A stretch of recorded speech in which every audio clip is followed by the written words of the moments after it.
en lummerglad stemning her, men der står også vist nok kan knalde bolden i mål, og jeg fik ikke lige det sidste med. Hvorfor er I kommet her? Vi er kommet her for at hylde de danske drenge. Se guldmedaljen, og vi håber så meget, at vi kan få lov at få fat i en, så vi lige bare kan røre ved den. Derfor er vi her i god tid. Jamen, det er jo rigtig god tid. Der er jo 2-3 timer til de kommer. Det ligner et eller andet køtilbud, det her. Ja, men altså, du kan se, førstemarketten er fuld ud, ikke? Så 4 timer er jo ganske fint. Det er det, man må. Det kan være, der er nogen her, der håber på et par scoringer i overtid. Det må vi se. Men altså, man regner med, at det her det bliver mange dobbelt, måske 1000-dobbelt tallet her på Rådhuspladsen. Og her kan vi altså se billeder ovenfra. Det er en helikopterbillede. Ja, de er ikke de skarpeste endnu. Det arbejder vi på, og det bliver endnu tydeligere. Men det er altså København set ovenfra. Nu er vi tilbage på Rådhuspladsen. Lad os lige prøve en gang, Claus, lige tage det schema, som vi ved ikke kommer til at holde. Men altså kl. cirka 13:20, der lander landsholdet ude i lufthavnen. De flyver med et privatchartret fly. Så kommer der ind, så er der en eller anden form for reception ude i lufthavnen. Og så bliver de altså transporteret herind med bus og ankommer herinde. Claus, jeg sagde lige før, at du er jo netop kommet tilbage. Prøv lige at fortælle, hvordan de sidste 12-14 timer har været for dig. At de har været meget mærkelige, fordi vi var jo alle sammen fuldstændig afmeldt i den her turnering, og da vi så lige pludselig får den her guldmedalje, og drengene de løber rundt og jubler dernede, der var vi næsten helt målløse af deres Kravler og jeg, som har siddet og kommenteret det i radioen. Og hvad var det, vi så i går? Hvad var det for et landshold, vi i virkeligheden så? Jeg ved ikke engang, om de foldede sig ud, men i hvert fald vandt og blev europamestre. Og vi så ikke mod en landshold i forhold til, hvad vi egentlig havde regnet med. Altså i 2008 var det et landshold, som var klar til at skulle vinde den her guldmedalje. Det var det, de skulle vinde den. Men det her hold, det var ikke vi måske havde regnet med, at vi ville komme lidt senere. Men de er der allerede nu, og de viser store rutiner, og det er altså imponerende. Lad os lige prøve en gang at se, om vi kan få et par reaktioner fra spillerne, som de lød i går. Det er fedt. Jeg vil sige, det var sjovt første gang, det er også sjovt anden gang, så nu håber jeg, det bliver en god fest og en stor oplevelse i morgen, når vi... Vi ser jo ofte under timeout, så bare under angreb, at de to målmænd, de kan stå og tale sammen og give hinanden god råd. Jeg har set det, hvad er det, I står og hjælper hinanden med? Ja, men vi snakker om... Det glæder os helt vildt. Det er jo måske noget af det største, man kommer til at opleve. Jeg håber, at det bliver mega fedt. Det her det er helt sindssygt, at vi står med en guldmedalje. Altså, det er ikke, når man siger, sådan, der rendte rundt og hak på hovedet, og man får altid at pakke taskerne til. Nu står vi her med en guldmedalje. Det er fantastisk. Jeg er kraftigt lidt skønt.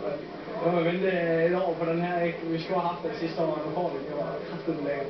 Det er den fedeste følelse nogensinde. Ja, den fedeste følelse nogensinde. Lars Bruus Jørgensen, vi kommer til at tale masser om det her i løbet af de her næste mange timer. Hvad var det efter din mening, der gjorde, at det var os, der til sidst stod som europamester, og ikke...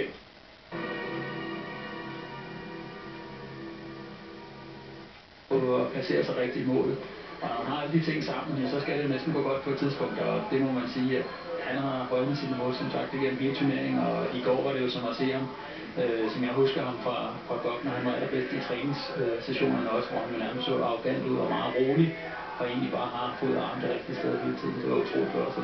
Ja, og han er jo en meget jordnær person, når man taler med ham. Altså, flink og rar, der er slet ikke noget der. Alligevel så nævnte du selv ordet arrogant, som så skal mere kobles på den måde, han er målmand på. Hvad ligger der? Hvad mener I med det? Jamen, der mener vi det med, at han er så rolig, og nogle af de redninger, han har, ser ud som om det er den nemmeste ting i verden. Selvom det er jo lidt at ligge, når folk skyder med 110-120 km i timen. Men det ser meget nemt ud, når Niklas redder, også selvom det er nogle helt frie skud, og derfor kan det godt virke lidt arrogant, men uden for banen, som du siger, der er han jo langt fra, og arrogant i hvert fald. Og lige nu er han sikkert både glad og træt. Vi skal til Københavns Lufthavn igen, ud i Kastrup, ud til dig, Christian Bækgaard, som det er noget med en glad mor. Ja, det gør jeg, så lad os bare få hende i billedet. Det er Anne-Mette Lauke, og nu er der mange af de her spillere, der bliver spurgt, hvordan det er at være europamester. Så kan jeg jo spørge dig, hvordan det er at være europamester mor. Jamen, det er en glad følelse, fordi man ved jo, at det betyder rigtig meget for ens søn. Det her, det er jo hans drengedrøm, som lige pludselig er gået i oplevelse allerede som 20-årig, så den er jeg rigtig, rigtig glad på hans vegne. Som 20-årig, hvad tænker du om det? Jamen, det er sådan uvirkeligt et eller andet sted, at han har nået det, han har nået allerede nu, og nu håber jeg, at lykken står om bil længere tid nu.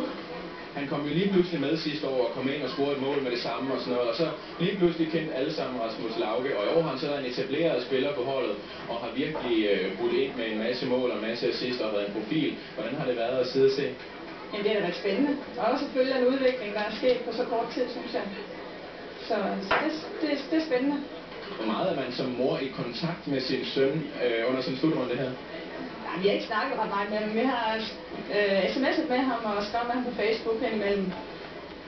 Er det så ham, der er kommet til dig? Har du bare sådan ladet ham komme til dig, eller tør man godt som mor henvende sig, når han er afsted? Nej, det tør godt henvende os. Han er ikke sådan en frygtelig fyr, vi ikke tør henvende os til. Så tit er det også os, der spørger, hvordan går det lige dernede, og hvordan har du det? Og, ja. Og hvad har du så tænkt dig at sige til ham, når han kommer i dag? Jeg har bare tænkt ham, give ham en ordentlig knus og sige tillykke, tror jeg. Ja. Tror du, han har savnet dig og hans far, sin far, som står om bagved?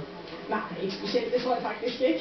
Han er flyttet hjemmefra og har sit eget liv nu, og så er han er rigtig glad. Jeg ved, han er rigtig glad for, at vi også følger ham, og vi er jo alle sammen, både min mand og jeg, og hans søster var nede i fredags, og min mand var også dernede i går. Og vi andre sad foran fjernsynet og hævet. Ved han godt, at I kommer her, og har I meddelt ham jeres ankomst? Ja, vi har sms'et med ham i dag.